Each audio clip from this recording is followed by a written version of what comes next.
हिंदुस्तान में इत्रों फुलेल बनाने और इस्तेमाल करने का सिलसिला बहुत पुराना है। फूलों की खुशबुओं को बोतल में बंद करके बेचने के लिए उत्तर प्रदेश का कन्नौज शहर एक जमाने से मशहूर है। चमेली, केवड़ा, खस, रात की रानी और गुलाब की खुशबुओं वाले इत्र खूब बिकते हैं वहाँ।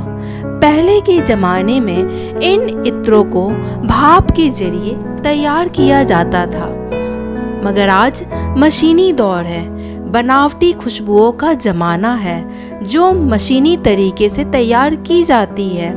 ये आसानी से बन जाते हैं और सस्ते पड़ते हैं, मगर पुराने शेदाई कहते हैं कि आज के इत्रों में वो बात नहीं।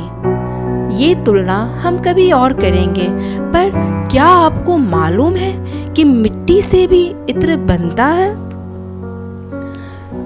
हाँ जी, हम कोई मजाक नहीं कर रहे हैं। क्या आपने मिट्टी की सौंधी खुशबू का लुत्फ नहीं लिया?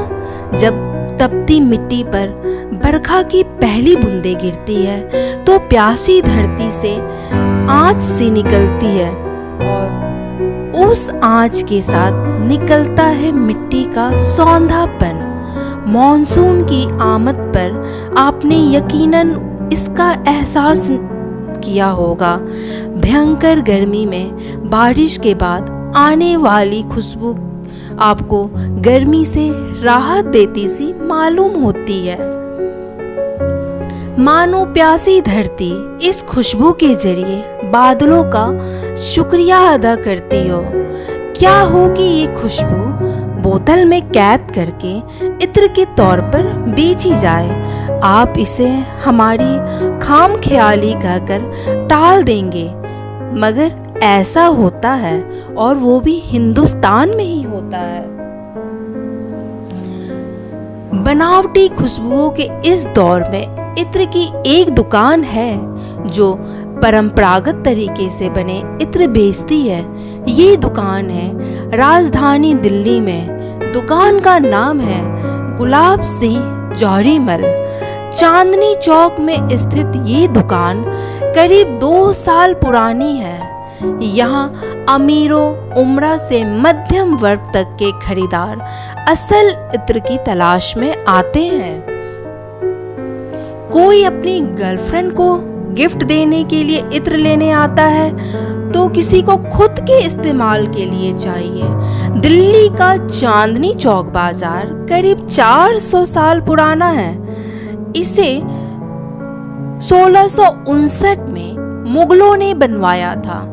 किसी जमाने में इस बाजार के बीच से नहर बहा करती थी। पूरा इलाका चौड़ा और खुला सा था।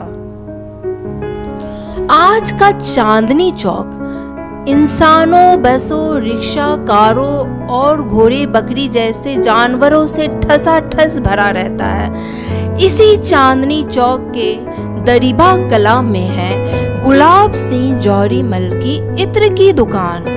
बाहर से देखने पर इसमें कोई खास बात नजर नहीं आती। दुकान के अंदर जाने पर आपको खुशबुओं के घर में आने का एहसास होता है। लकड़ी की अलमारियों के तमाम खानों में तरह तरह के इत्र रखे हुए हैं। इत्र बेचने के लिए दुकान के कारिंदे बैठे हुए मिलेंगे। दुकान में एक पुरानी घड़ी अभी भी चलती हुई मिलती है। साथ ही लकड़ी की एक पट्टी पर इस दुकान की शुरुआत का साल यानी सन 1816 लिखा हुआ मिलता है। इस दुकान को प्रफुल्ल गांधी अपने पिता, चाचा, भाइयों और भतीजों के साथ मिलकर चलाते हैं। प्रफुल्ल बताते हैं कि वो 7 पीढ़ियों से इत्र का कारोबार कर रहे हैं। हाल ही में उनके भतीजे ने भी इसमें काम करना शुरू किया है। इस तरह अब 8वीं पीढ़ी भी इससे जुड़ गई है। खुद प्रफुल्ल को अपनी दुकान का ज़्यादा इतिहास नहीं पता। वो कहते हैं कि 1857 की जंग में शायद ये दुकान अंग्रेज़ों और स्थानीय सैनिकों की लड़ाई का शिकार हो गई। उन्होंने एक कॉफ़ी टेबल बुक निकालकर एक पन्ना खोला जिसमें उनकी जैसी दुकान का नक्शा बना था। वो दुकान की दरवाजे और सीढ़ियों की तरफ इशारा करके बताते हैं कि पहले उनकी दुकान तक आने के लिए भी सीढ़ियाँ चढ़नी पड़ती थी। वो कहते हैं कि किताब में एक बक्से का जिक्र है, ठीक वैसा ही बक्सा आज भी उनकी दुकान में है। गुलाब सिंह जौहरीमल की इस दुकान में आपको मोगरा, केवड़ा, खस, कमल और गुलाब के इत्र मिलेंगे। सबसे महंगा है शुद्ध गुलाब का तेल। 10 मिलीलीटर गुलाब के तेल के लिए आपको 33,000 रुपये खर्च करने होंगे। प्रफुल्ल बताते हैं कि वो ज़्यादातर हिंदुस्तान में बने इत्र ही बेचते हैं। ये इत्र सदियों पुराने परंपरागत तरीके यानी भाप के जरिए तैयार किए जाते हैं। प्रफुल्ल बताते हैं कि फूलों की खुशबू यानी तेल निकालने के लिए तांबे के बड़े बर्तनों में उनकी पंखुड़ियों को डालकर पानी में उबाला जाता है। ऊपर निकल रही भाप से तेल की बूंदें निकालकर इत्र बनाया जाता है। प्रफुल्ल कहते हैं कि इत्र बनाने का ये तरीका सदियों पुराना है। मुगलों के दौर में भी इसको काफी बढ़ावा दिया गया था।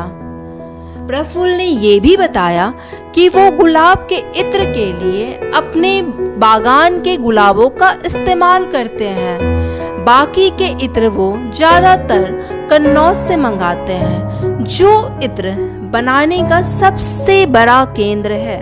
वैसे केवड़े का इत्र ओडिशा से आता है, वहीं चमेली का इत्र तमिलनाडु के कोयम्बतूर से मंगाया जाता है।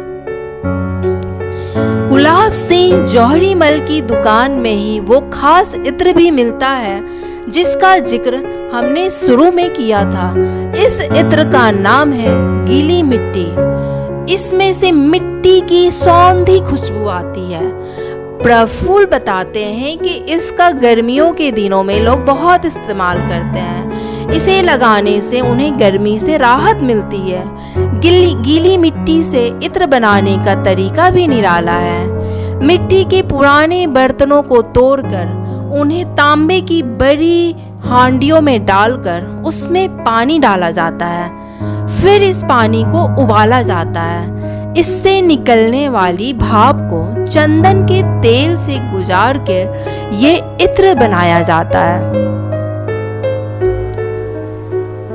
गीली मिट्टी इत्र को जब पहली दफा सूंघेंगे तो आपको चंदन की खुशबू आएगी, मगर गहराई से सूंघने पर आपको मिलेगा मिट्टी का सौंधापन।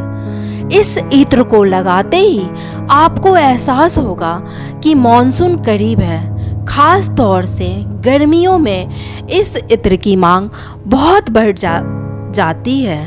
अगर आपको भी मिट्टी की सौंधी खुशबू लुभाती है तो कभी आप भी इस इत्र का इस्तेमाल करिएगा।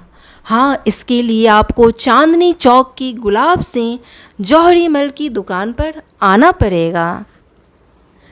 अगर आपको ये वीडियो अच्छा लगा तो वीडियो को लाइक करें, सब्सक्राइब करें एंड बेल नोटिफिकेशन ऑन कर दें, जिससे आने वाले वीडियो की नोटिफिकेशन आपको मिलती रहे।